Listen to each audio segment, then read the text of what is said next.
Tai sveiki, Vytautai. Sveiki. Labai malonu, kad naudojatės mūsų įrangą. Norėjau paklausti, ką čia statot, kas čia bus.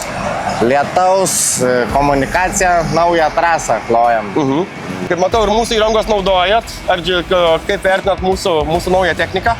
Labai puikiai, nusiskundimų tikrai jokių nėra, savo darbą atlieka 100%. Supratau, labai smagu, labai džiugu girdėti. Gal kažkokios dar įrangos reikia šitam objektą, kažką planuojat, nes mūsų parkas, kaip žinot, yra labai platus ir visokiausias įrangos turim pasiūlyti.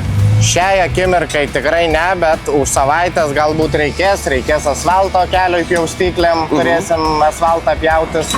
Tai, tikrai bus, gal vandens siurbliai bus reikalingi, situacijos. Tai labai džiugu, kad naudojatės mūsų įrangą. Sėkmės jums darbuose ir jeigu reikės įrangos, nepamirškit Sorent. Gerai, būtinai, ačiū jums. Taigi, jeigu jums reikia įrangos tokios pat kaip ši ar kitos, ją lengvai kaip pica galite užsakyti per mūsų internetinę svetainę.